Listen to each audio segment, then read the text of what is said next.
Welcome to another episode of Caregivers Finding a Foothold. And this is the podcast where caregivers get their questions answered. And you get your questions answered when you call into the website. And you can leave a message on the website's call in line. And I get that message and then I answer your questions. And look, I enjoy having this podcast because I love helping caregivers. As an occupational therapist, I see a lot of family members, those caregivers who are in there figuring it out. And sometimes there's a struggle trying to figure out what to do and how to stay safe in the home. And I love just giving a little insight to caregivers, so it just takes a little bit of that struggle out of their day to make the days easier. And as the former caregiver to my mom, I know firsthand what those struggles are.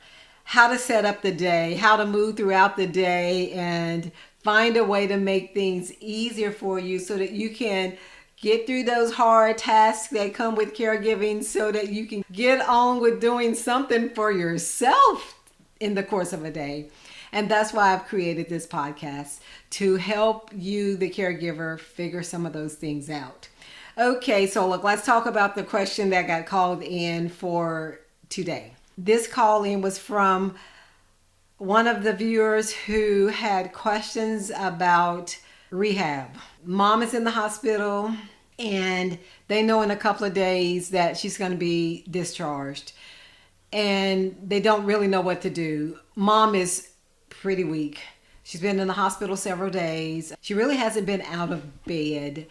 And now it's time for discharge, and the hospital is recommending that she go to a rehab facility.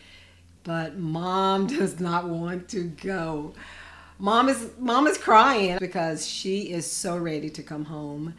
And daughter is like, I don't know what to do.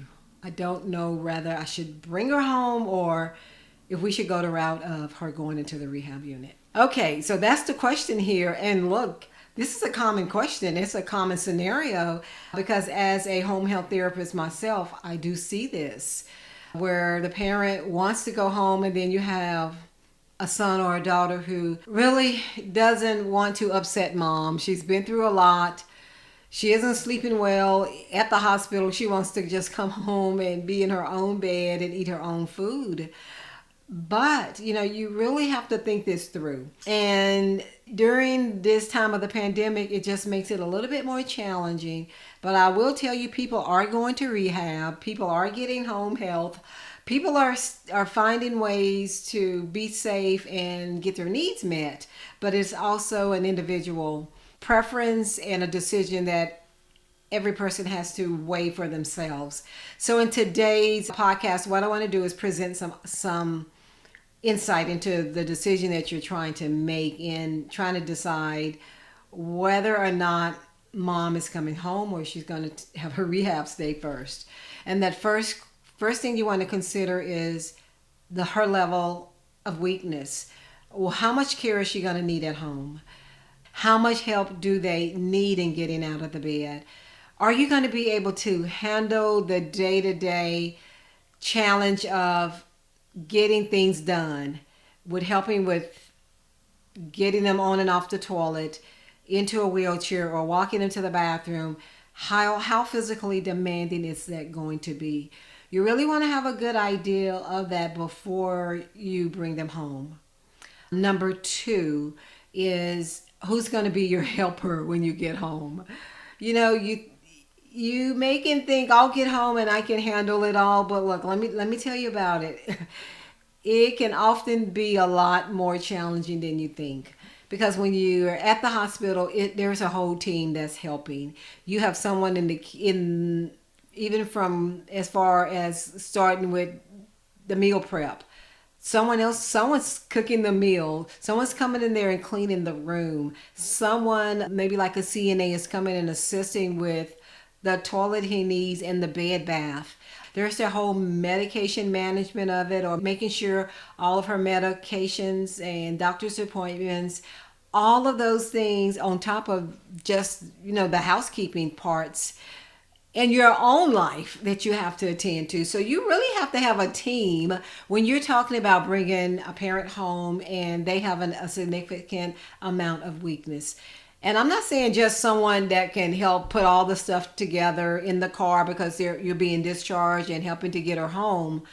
This is the whole aspect of the day-to-day task. Are they going to show up every day to help with the care needs? That's something that you have to really consider. A third point that you want to consider is maybe just even the layout of the house. They're coming home with new equipment, maybe walkers, maybe wheelchairs. Maybe you're having to make some room for a hospital bed, and you want to make sure that the hospital bed has adequate room in the house. And there's going to be some things that have to be moved around. You want to make sure, number one, you can get home and prior to the discharge and make arrangements to make the house safer, and then getting home, being able to see what other things that you need to continue to add on to keep your parents safe at home. And then the next point I want to bring up is your availability in being there. Are you planning to go back to work pretty quickly, or are you going to be there as long as needed and you're prepared to have an extended time off of work so that you can be there during this recovery process? If that's going to be an issue, you need to take that into consideration also. And do you have the funding available to have someone to come over, or that team of support you gathered together, are they available to come in and help while you return to work? So those are things that you have to consider. And personally for me, when I was caring for my mom, those are things that I had to address too, in making decisions that, Mom, I cannot bring you home now. The pressure that was going to come on me to care for her in those critical parts of her recovery were just too much. And while she did not want to go to rehab, it really wasn't much of a choice for us, because even being a therapist, I did know I had my limitations on how much I could physically handle that. I needed her to get a little bit stronger before she came home. And that's the thing with rehab. It's not a permanent placement. You really don't get to stay in rehab too long. It's not an option all the time. Probably a 2-week stay at the most is what you'll get. And if you're looking at going into a skilled nursing facility, then that's another conversation we're going to have on another podcast, but that has a whole lot of challenges itself as well. When you have to enter into a skilled nursing facility, which is often housed inside of a nursing home, that comes with a lot of emotional hurdles that families and patients have to go through to make that decision to go into a skilled nursing facility. So it's a lot to think about, and oftentimes they don't give you a lot of notice. They're coming in the room and saying, Mama's going home this afternoon, and you're struggling to try to see if you can get all of these things together quickly. It can be a challenge, but it can be done. But it all goes back to that whole picture of what you're walking into. And oftentimes, just enduring the fact that they're not going to be happy for a little while, but they're going to go into rehab. They're going to get better. And in a week or two, you can better manage their care, and you can got more things set up at home. You've got more of the team in place. Then it might be an easier time to transition them into home. So, okay, I hope, caller, that you're able to use what I'm saying to really give you some insight into how you're wanting to challenge you want to make that transition into whether your loved one's going to come home or not.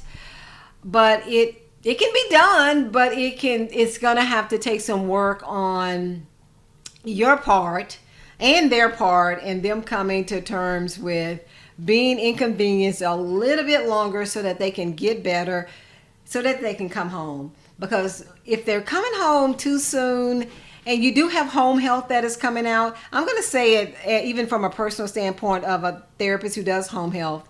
If they are too weak in coming home, I am very limited on what I can physically do to challenge them in order to get them better. I may can stand them 2 or 3 times and try to work on some balance and work on some safety, But then after that, I'm really spent.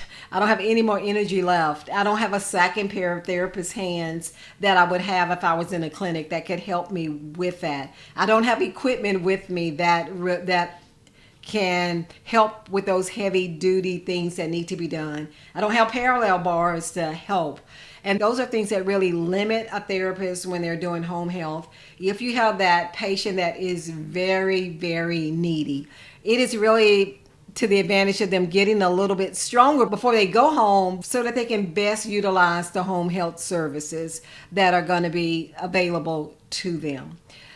So look, it's a hard decision, but make the choice that's going to work for you, because if you get them home and you're not able to do the things that need to be done, they're going to be in bed a lot longer than you want them to be, which gives other problems that can come about really fast with other medical issues happening in the way of maybe their blood pressure starts to drop because they're in bed too much. Maybe you get the development of some pressure sores on their body because it doesn't take long, you all, to get those pressure areas on their tailbone or on their heels.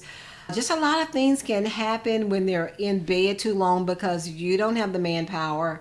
You just can't get enough done in the course of the day to meet those movement needs that they need to get strengthened and get back on their feet.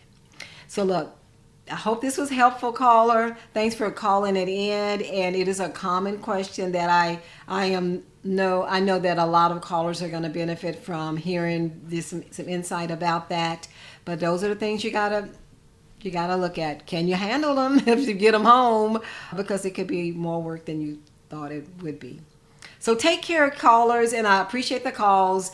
And for those of you all who have questions, you just have to visit the website, Finding a Foothold, use that call-in button, and you'll be the topic of the next podcast. Okay, thank you. I'll see you all again soon. Take care. Thank you for tuning in to this episode of Caregivers Finding a Foothold. We hope you found information that was useful and encouraging to you. And we want to invite you to visit the website, findingafoothold.com, and look at the resources that are available to you there. And also, we encourage you to follow us on our social media accounts, findingafoothold.com, on Facebook, LinkedIn, and Instagram. And thank you so much for being a caregiver. And our desire is that you find your foothold in caregiving. Thank you so much, and we'll see you again on next episode. Take care.